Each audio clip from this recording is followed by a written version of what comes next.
B-17 on its downwind leg there over the tail of the Chilterns.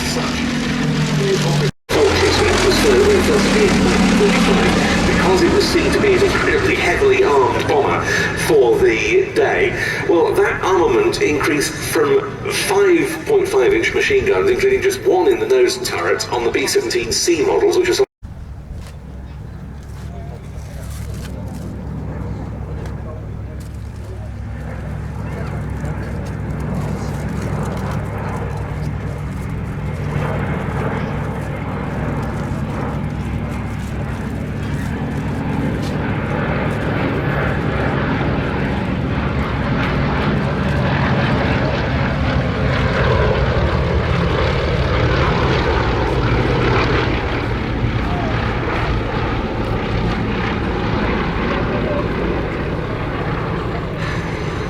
also aircraft we see in this display because of the key roles they played in the Royal Air Force of the early part of World War II, not least during 1940 itself.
First break from the formation is the Gladiator.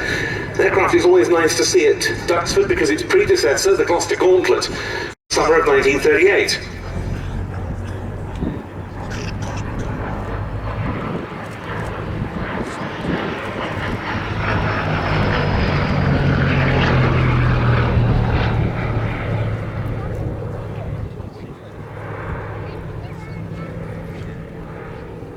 Quite a lot of history's notable aircraft have started life as private ventures, and so it was with the Gladiator. Gloster's design team developed it without a particular requirement to bid for.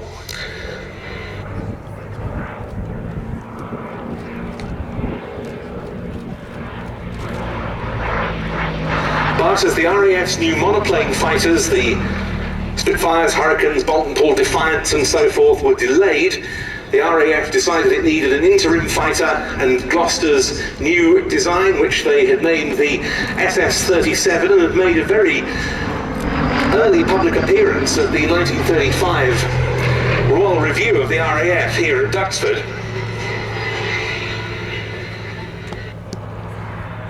seemed to fit the bill. It entered service with number 72 Squadron in February 1937. But the fact that the tide was turning away from the biplane fighter in favour of the monoplane became all too apparent. 4 RAF units were operating Gladiators when war broke out in September 1939. 2 of those squadrons were sent to France as part of the Advanced Air Striking Force. All their aircraft had been lost within just 10 days of coming up against the Germans in May 1940.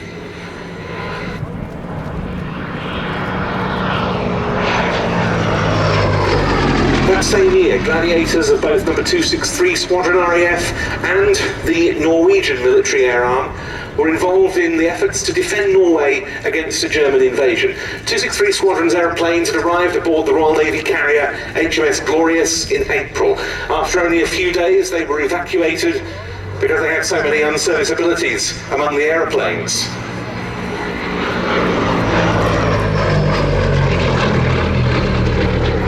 But they returned in May, and the Gladiators remarkably went on to claim 26 kills of Luftwaffe aircraft. Then in early June, they were forced to be evacuated once again. And when they were, tragedy struck. HMS Glorious was sunk, and all 10 surviving Gladiators from number 263 Squadron were lost, along with 8 of their pilots. Of course, the most famous exploits of the Fleet Air Arm flew them in Orkney in defence of the naval base at Scapa Flow.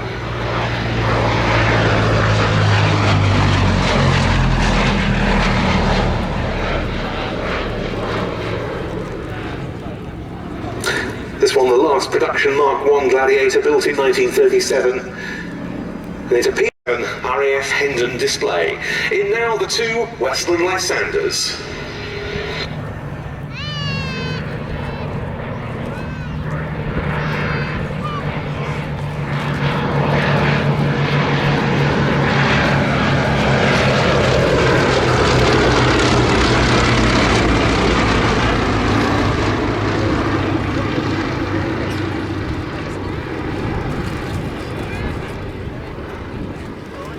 Extraordinary looking aeroplane this. It was designed to meet a specification for a new Army cooperation aeroplane. And Westland of Yeovil met it with this design that looks like nothing else in the skies. This high-wing monoplane with huge undercarriage spats, a great deal of cockpit glazing for both the pilot up front and his observer. 2 forward-firing .303-inch machine guns were provided, plus 1 for the observer in the rear, and you could mount 6 bombs on the little stub wings that could be put on the undercarriage spats. And you can see just that configuration, albeit without bombs, on the aircraft in the lead of this pair. The unusual wing design was the result of role experience in the Army cooperation field that was passed on by pilots, highlighting the need to give the crew a really good field of vision, and this helped facilitate that. 4 Lysander squadrons were deployed to France in September 1939 to perform artillery spotting and reconnaissance. One of them even managed to shoot down a Luftwaffe Heinkel HE-111 bomber that November. But during the Battle of France the following year, the Lysander's vulnerability to German attack became all too apparent.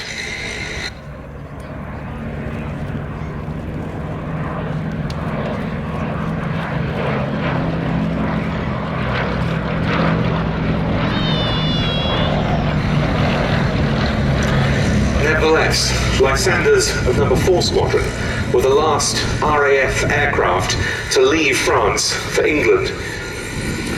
During the Battle of Britain itself, Lysanders were assigned to the Provisional Air-Sea Rescue Service, searching for downed RAF airmen in the Channel in order for rescue launchers or other craft to pick up. They weren't especially successful in that role. They also patrolled potential invasion areas along the south coast. Rather boring work for their pilots.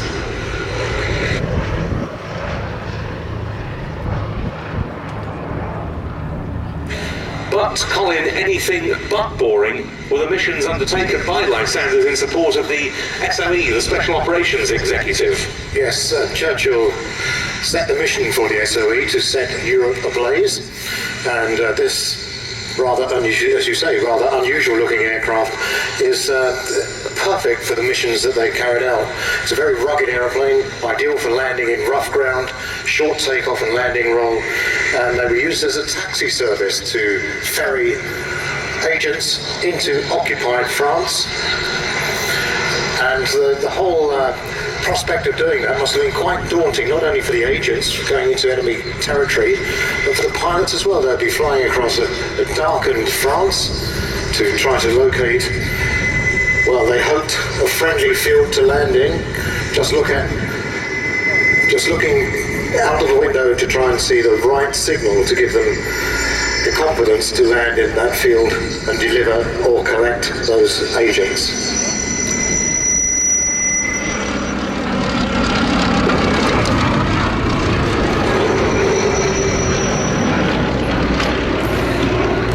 And Quite literally, of course, Colin, they were landing by moonlight. That's the title of Hugh Verity's memoir about his time as an SOE pilot, maybe with just a few flares lit to mark the strip. Exactly, and very often the agents would be captured and the signals would go back to England, and the Germans would be waiting for these aircraft to land, and very often agents were delivered straight into the hands of the waiting German forces.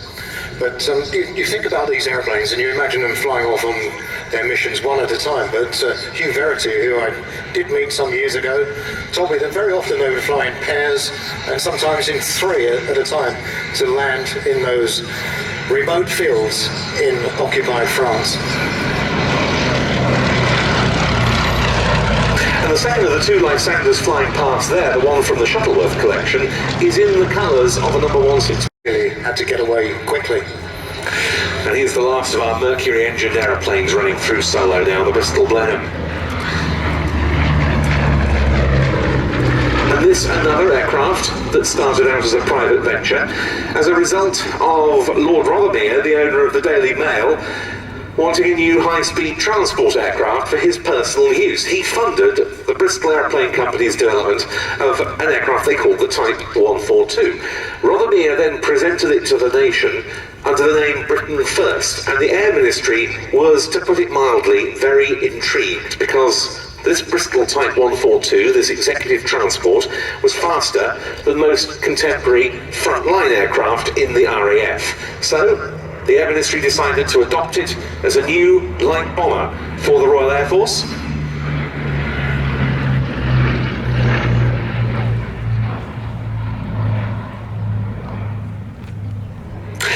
As such, they changed the design a bit. They decided to give it a mid-mounted wing and more powerful versions of the Mercury engine.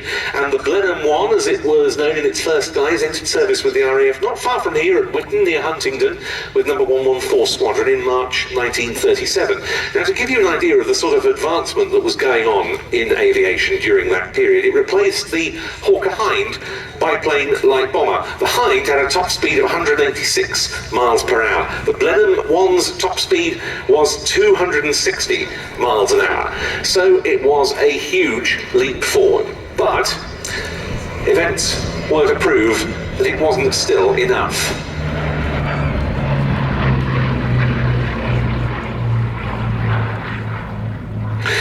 Potential was seen in the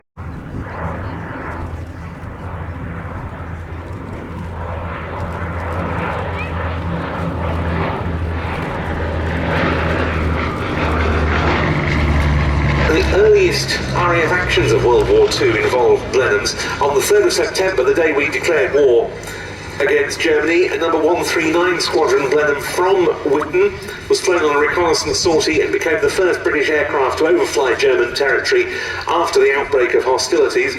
The next day, numbers 107 and 110 Squadrons at Wattisham in Suffolk conducted Bomber Command's first raid of the war, attacking the German fleet in port at Wilhelmshaven.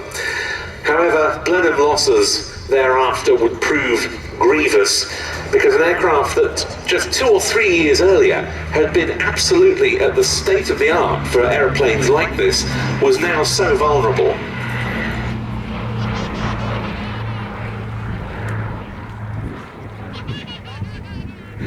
They fought on heroically, however, in all the campaigns in which these aircraft were involved.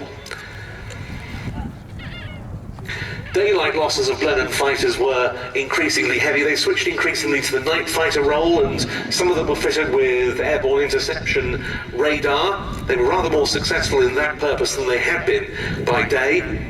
Bomber Command Blenheims, meanwhile, were continuing to take the fight to the Germans very much against the odds. It was a Blenheim that managed to carry out the first U-boat sinking the RAF managed to achieve in World War II in March 1940 without the aid of surface vessels. And here, some of the Blenheim's fighter contemporaries from that late 30s, early World War II period, getting into the air, the Spitfire 1A.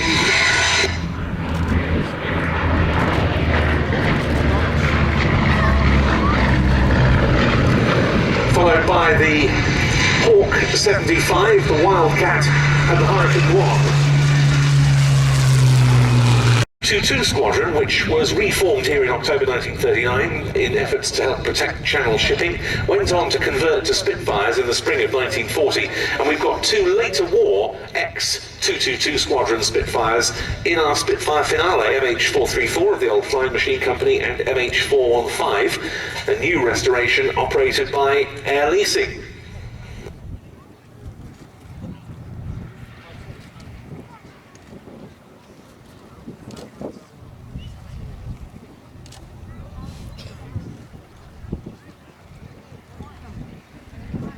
Lee Proudfoot was flying the Blenheim for us in today's display, but we're now looking out for that foursome of early war fighters. We're calling it our 1938 formation because these are all fighter aircraft that were either in service in 1938 or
bringing up the rear. And I should neglect also to mention one of the most distinctive aircraft in our Spitfire section, the Silver Spitfire. Operated by what was the Boltley Flight Academy, is now Spitfires.com from Goodwood. A Spitfire that uniquely